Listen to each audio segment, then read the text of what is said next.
What's up everyone? Welcome back to the channel। अब हम discuss करेंगे इस पार्ट में इंडस्ट्री और फॉरेन ट्रेड के बारे में और इस चैप्टर को कर देंगे कंप्लीट। तो आइए जल्दी से शुरू करते हैं हम लोग इंडस्ट्री और फॉरेन ट्रेड, और फिर इसके बाद अगला चैप्टर करेंगे। लास्ट चैप्टर आपका Indian economy will be over. Let's begin.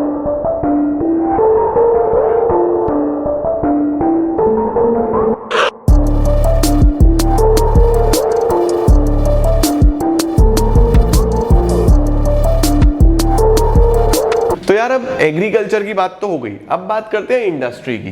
तो इंडस्ट्रियल डेवलपमेंट बहुत इंपॉर्टेंट होता है for strong economy, for a great base for an economy, क्योंकि जिस इकोनॉमी में इंडस्ट्रीज नहीं है वो डेवलप नहीं हो पाएगी। आज की डेट में चाइना को देखो कितना डेवलप्ड है, यूएसए क्यों डेवलप्ड है? रीजन बीइंग इकोनॉमिक्स में उनकी, इकोनॉमिक्स कह रहा हूँ, इकोनॉमी में उनकी डेवलपमेंट बहुत ज्यादा है ड्यू टू इंडस्ट्रियलाइजेशन। इंडस्ट्रीज बहुत है यार, हर चीज एक्सपोर्ट करते हैं पूरे वर्ल्ड को, तो यही रीजन होता है इंडस्ट्रियल डेवलपमेंट बहुत इंपॉर्टेंट होने का। अच्छा, अब हम लोग बात करें अगर हमारी इंडस्ट्रियल ग्रोथ की, तो पब्लिक एंटरप्राइजेस को एक मेजर रोल निभाना था, यानी सरकार को एक मेजर रोल निभाना था, क्योंकि प्राइवेट सेक्टर के में अगर मैं इंडस्ट्रियलिस्ट की बात करूं तो टाटा और बिरला, बस ये दो ग्रुप्स थे जो डेवलप थे। उसके बाद प्रोसेस ऑफ इंडस्ट्रियलाइजेशन में हम लोगों ने फोकस करा इंपोर्ट सब्स्टिट्यूशन पे। वही है कि हम लोगों ने कोशिश करी कि हम इंपोर्ट को खत्म करें, हम लोग बाहर से चीजें इंपोर्ट ना करें और हमारे देश में बनाएं import substitution. As far as possible domestic industry को बचाया गया फॉरेन कंपटीशन से। वो किसके थ्रू बचा सकते थे? एक तो हैवी टैक्सेस लगा दो इंपोर्ट पे कि हम चीजें इंपोर्ट ना करें, इंपोर्ट बंद हो, एंड इंपोर्ट कोटाज फिक्स करे जाएं। कोटाज का मतलब होता है लिमिट्स, कि ठीक है अगर इंपोर्ट करना भी है तो बस इतना हो पाएगा, इससे ज्यादा नहीं। तो दो चीजें, टैरिफ्स एंड कोटाज। टैरिफ्स का मतलब टैक्सेस लगाए गए, कोटाज का मतलब सीलिंग्स लगाई गई कि आप मैक्सिमम इतना ही इंपोर्ट कर सकते हो। अच्छा जी, लार्ज स्केल इंडस्ट्री को डेवलप करना था सो दैट इंफ्रास्ट्रक्चर डेवलप हो सके कंट्री का, ये मकसद थे। पब्लिक सेक्टर को क्यों रोल निभाना था, क्यों प्राइवेट सेक्टर नहीं कर पा रहा था इंडस्ट्रियलाइजेशन उस पॉइंट ऑफ टाइम पे? पहली बात, shortage of capital. Private sector के पास इतना पैसा नहीं था कि वो इंडस्ट्रियल डेवलपमेंट के लिए कंट्रीब्यूट कर पाए। दूसरा important point, lack of incentives. उन्हें ऐसा लगता है देखो प्राइवेट सेक्टर अगर काम करेगा तो वो काम करेगा प्रॉफिट के लिए। कोई भी प्राइवेट सेक्टर में सोशल वेलफेयर के बारे में नहीं सोचेगा, पहले पैसा कमाएगा फिर सोशल वेलफेयर कर सकता है। बट प्राइवेट सेक्टर अगर काम करेगा तो उसके दिमाग में जो मोटिव होगा वो होगा प्रॉफिट अर्न करना। अब उन्हें लगता था यार अभी तो सोशल डेवलपमेंट के लिए काम करना है, तो इंसेंटिव तो कुछ खास है नहीं, इंसेंटिव मतलब प्रॉफिट तो कुछ खास है नहीं, और सोशल वेलफेयर उनका मकसद नहीं था, इसीलिए गवर्नमेंट को ही लीडिंग रोल प्ले करना पड़ा। अब गवर्नमेंट कैसे करे जी? गवर्नमेंट ने एक पॉलिसी लाया जिसका नाम रखा आईपीआर। गवर्नमेंट एक पॉलिसी लेके आया जिसका नाम क्या रखा? Industrial policy resolution. और ये पहली बार जब आया था तब था 1948। पहली बार जब गवर्नमेंट इसको लाया था 1948 में लाया था, बट वो ना बहुत ज्यादा डेवलप हो पाया उससे कुछ भी, ना ही उससे कुछ बहुत प्रॉपर चीजें हो पाई, तो ये इतना पॉपुलर नहीं हुआ। सबसे पॉपुलर आईपीआर कौन सा था? आईपीआर 1956।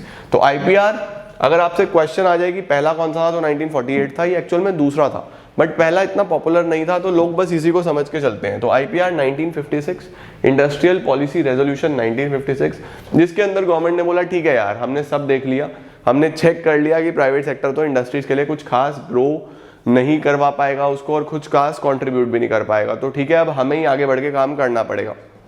तो what was IPR? IPR was a loud declaration by government of India कि ठीक है we will be playing the primary role in the development of industries. हम लोग प्राइमरी रोल प्ले करेंगे और हम कुछ मौका देंगे प्राइवेट सेक्टर को भी, ठीक है तुम भी हमारे साथ मिलकर काम कर लो, बट मेजर रोल कौन निभाएगा? Government sector. ठीक है, तो आईपीआर में क्या करा गया? आईपीआर में सभी इंडस्ट्रीज को 3 पार्ट्स में बांट दिया गया, schedule A, schedule B, schedule C. याद रखना कितने पार्ट्स में बांटा गया? 3 part, schedule A, schedule B, schedule C. Schedule A में कितनी इंडस्ट्रीज रखी गई थी? शेड्यूल ए में रखी गई थी टॉप 17 इंडस्ट्रीज जो कंप्लीटली किसके कंट्रोल में होंगी? गवर्नमेंट के कंट्रोल में होंगी, जैसे कि रेलवेज, जैसे कि डिफेंस, जैसे कि कम्युनिकेशन, जैसे कि एटॉमिक एनर्जी, जैसे कि dangerous chemicals, etc etc etc. इस तरीके की 17 इंडस्ट्रीज फिक्स करी गई शेड्यूल ए में, that were completely under the control of government. उसके बाद शेड्यूल बी में 12 इंडस्ट्रीज रखी गई थी, 12 इंडस्ट्रीज, जिसके अंदर दोनों मिलजुल के इंडस्ट्री चलाएंगे, गवर्नमेंट भी और प्राइवेट सेक्टर भी, बट मेजर रोल कौन प्ले करेगा? गवर्नमेंट। मतलब प्राइवेट सेक्टर का बस छोटा सा रोल था, वो भी उन्हें दिया गया, नहीं दिया गया, बस ऐसे ही है। मेजर रोल किसके हाथ में रखा गया? गवर्नमेंट के हाथ में रखा गया इसमें भी। उसके बाद जितनी भी बच गई रिमेनिंग, टोटल में से जितनी भी इंडस्ट्रीज बची वो सभी इंडस्ट्रीज शेड्यूल सी में रखी गई, ठीक है। तो इन ऑल हमारे पास टोटल जितनी भी इंडस्ट्रीज थी उन्हें 3 शेड्यूल्स में बांटा गया, शेड्यूल ए, बी, सी।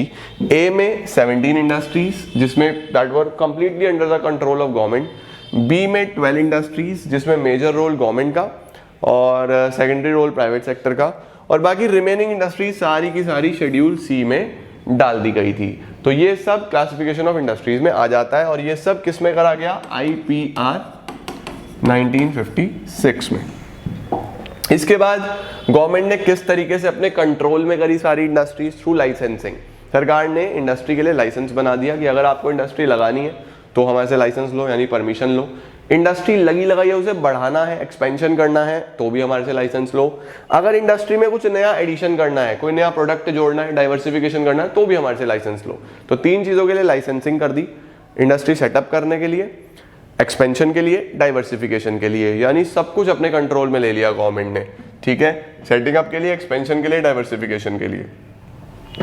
प्राइवेट एंटरप्रेन्योर्स को कई जगह पे बहुत सारे कंसेशंस भी दिए गए कि ठीक है अब दोनों को मिलकर काम तो करना ही है, तो बैकवर्ड एरियाज में आप इंडस्ट्री लगाओ, आपको हम इलेक्ट्रिसिटी देंगे, रॉ मटेरियल देंगे, फ्यूल देंगे, तो ये सारी चीजें फायदा भी दिया गया बैकवर्ड एरियाज में अगर आप इंडस्ट्री लगाते हो। स्मॉल स्केल इंडस्ट्रीज का एक छोटा सा टॉपिक है, बस बेसिक सा याद रखना। स्मॉल स्केल इंडस्ट्रीज कौन सी होती हैं? जिनमें मैन्युफैक्चरिंग, प्रोडक्शन और रेंडरिंग ऑफ सर्विसेज जो हैं are done on very small और माइक्रो स्केल, बहुत छोटे स्केल पे करा जाता है, ठीक है। These industries make a one time investment in machinery, plant and industry. इनकी जो इन्वेस्टमेंट है वो कितनी होनी चाहिए? Up to 1 crore. पहले ये 5 लाख रुपीज थी, बट आज की डेट पे स्मॉल स्केल इंडस्ट्री की जो इन्वेस्टमेंट है वो 1 करोड़ हो गई है।